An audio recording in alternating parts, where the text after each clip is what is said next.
할렐루야. 주님의 은총 안에서 한 주간도 평안하셨는지요? 주님이 베풀어 주시는 은혜와 평강 안에서 복된 미국 생활이 이루어져 나가시기를 주님의 이름으로 축원합니다. 사도 바울은 다메섹에서 부활하신 예수님을 만난 이후 예수님을 핍박하던 사람에서 예수님을 전하는 사람으로 바뀌었습니다.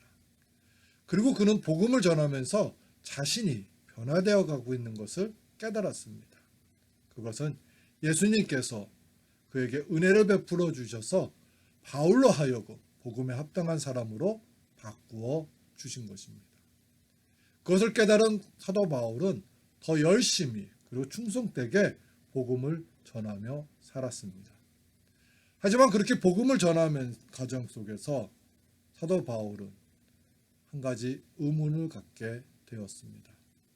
그 의문은 자신이 복음에 합당한 모습으로 선을 행하며 살고 있다고 여겼는데 자신의 삶을 살펴보니까요, 오히려 악한 마음을 품고도 하고 또 죄를 계속 짓고 있었던 것입니다.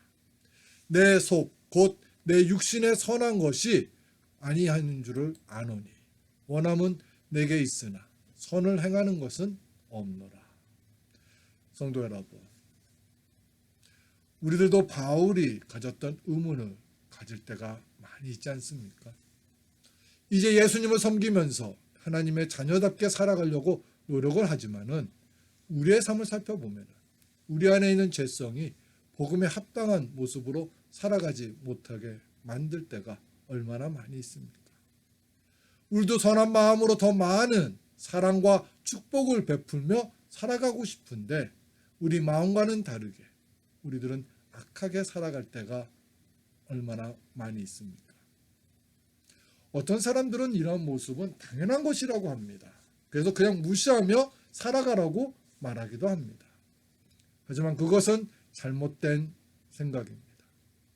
왜냐하면 그런 모습은 복음에 합당한 모습이 아니기 때문입니다. 예수님은 우리들에게 이제부터는 세상의 빛과 소금이 되어서 세상과 구별된 모습으로 살아가라고 하셨습니다.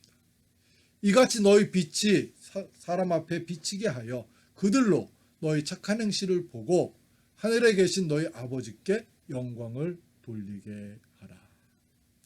예수님께서는 우리들이 세상과 구별된 모습으로 살아가기를 원하십니다. 그렇기 때문에 우리들은 이중적인 모습으로 살아가는 것을 당연하게 여기면 안 되는 것입니다. 그럼 어떻게 해야 할까요? 바울은 그 해결책을 예수님께 얻었습니다. 우리들도 바울처럼 예수님께 그 해결책을 얻어서 하나님의 자녀답게 살아가는 축복과 은혜를 누려야 할 것입니다. 본문을 살펴보면 바울은 그 해결책을 얻기 위하여 두 가지의 결단과 수고를 하였습니다. 바울이 행한 첫 번째 결단과 수고는 자신의 지금 현재의 모습을 있는 그대로 예수님께 간구하였던 것입니다. 바울은 자기 안에 있는 이중적인 모습을 보면서 예수님께 간구하였습니다. 내 속사람으로는 하나님의 법을 즐거워하되 내 지체 속에서 한 다른 법이 내 마음의 법과 싸워 내 지체 속에 있는 죄의 법으로 나를 사로잡는 것을 보는도다. 오호라, 나는 공고한 사람이로다. 이 사망의 몸에서 누가 나를 건져내랴. 성도 여러분,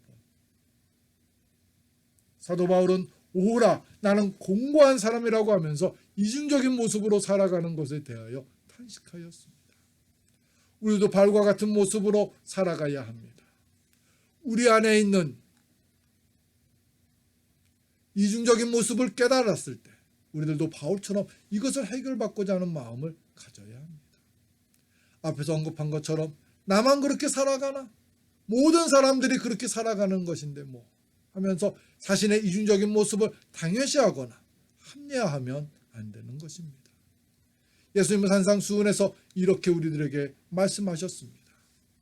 애통하는 자는 복이 있나니 그들이 위로를 받을 것이며.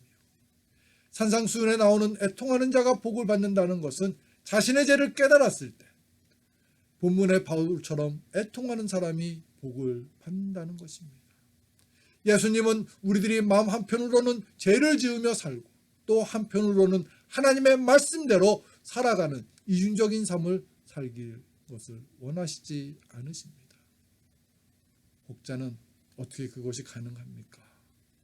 그러면서 예수님의 마음을 슬프게 합니다. 세상의 기준에서 본다면 맞는 말일 수 있습니다.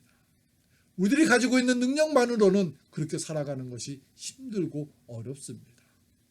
그러나 우리 안에는 성령님이 계시기 때문에 우리들은 그렇게 살아갈 수 있습니다. 성도 여러분, 우리는 먼저 바울처럼 내 자신이 공고한 사람인 것을 인정하고 받아들여야 합니다. 그리고 그렇게 공고하게 살아가고 있는 것에 대하여 애통하며 슬퍼하여야 합니다. 얼마 전에 다른 문제 해결은 문제가 무엇인지를 알 때부터 시작되는 것입니다. 라는 글을 읽었습니다. 그 글을 읽으면서 많은 공감을 하였습니다. 무조건 지금 내 몸에 열이 높아지고 있다고 하여서 해열제만 자꾸 먹으면요, 나중에는 더 크고 힘든 상황을 만나게 됩니다. 왜 열이 높은 것인지 그 원인을 알아야 합니다. 지금 눈에 보이는 현상만을 바꾸고요, 또 해결하기만 하려고 노력하면 안 됩니다. 지금 내 삶이 왜 이렇게 엉망인 것인가? 왜 내 마음은 이렇게 공허하고 또 두려움으로 가득 차 있는 것인가? 왜 나는 선하게 살아가지 못하는 것일까?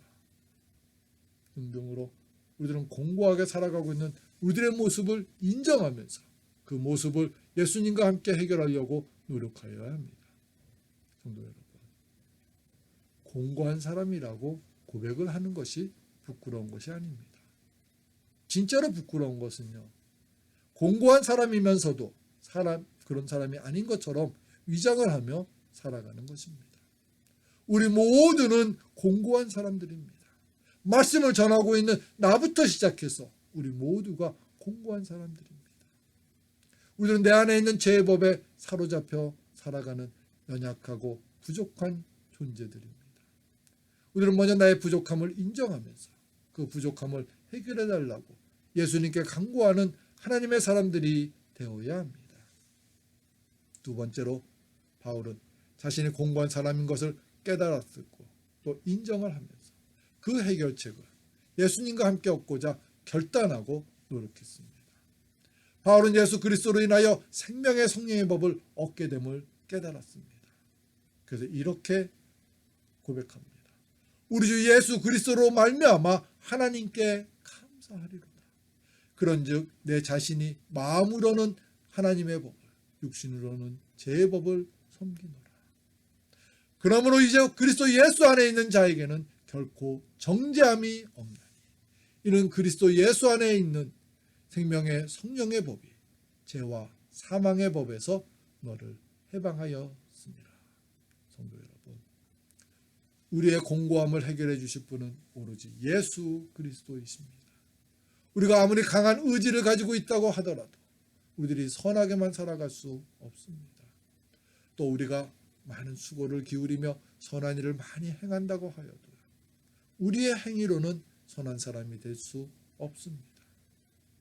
그렇기 때문에 우리들은 예수님 없는 공고한 사람으로 살아갈 수밖에 없는 존재들입니다.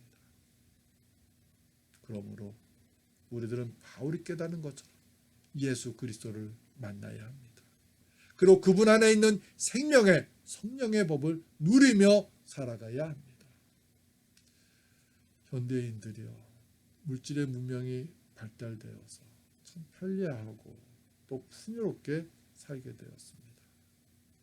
하지만 이 현대인들은요, 많은 마음의 병을 앓고 있습니다. 그 이유가 무엇일까요? 그것은 예수님을 통한 성령의 법 안에서 살려고 하지 않고 자신의 의지와 경험을 바탕으로 하여서 마음의 병을 해결하려고 하기 때문입니다. 우리의 아픔은 오로지 예수님을 만났을 때만 해결될 수 있는 것입니다. 하나님께서 출애굽을 한 이스라엘 백성들을 향하여 이렇게 말씀하셨습니다. 그러면 너희는 마음의 할례를 행하고 다시는 목을 곧게 하지 말라. 목이 곧다는 말이 무엇입니까? 바로 교만입니다. 하나님은 교만한 사람들을 싫어하십니다. 하나님께서 나의 교만을 깨달았을 때 이제부터 예수님을 만나서 그분과 함께 낮아지고 겸손해지려고 노력하는 사람들을 찾고 계십니다. 여러분들이 그 사람이 되시기를 축원합니다. 내 안에 있는 공고함을 깨달으면서 그 공고함을 예수님 안에 있는 성령의 법으로 해결을 받고자 노력하시는 저와 여러분, 우리 모두가 되시기를 주님의 이름으로 축원합니다. 우리 함께 기도드리겠습니다. 사랑의 주님, 우리는 공고한 사람들입니다. 그러나 우리는 마음이 강박하기 때문에 공고한 사람인 것처럼 아닌 것처럼 위장하며 살아가려고 합니다. 하나님, 먼저 예수님 앞에 우리의 공고함을 내려놓게 해주시고 인정하게 해주셔서 예수님 안에 있는 생명의 성령의 법을 누리게 해 주시옵소서. 하나님, 오직 예수 그리스도만이 우리의 공고함을 완전하게 해결해 줄 수 있는 분이십니다. 신뢰하며 확신하며 살아가게 해 주시옵소서. 성령님이시여 우리에게 더 믿음을 더하여 주시고 예수님에게 소망을 품을 수 있도록 인도하여 주시옵소서. 예수님의 이름으로 기도합니다.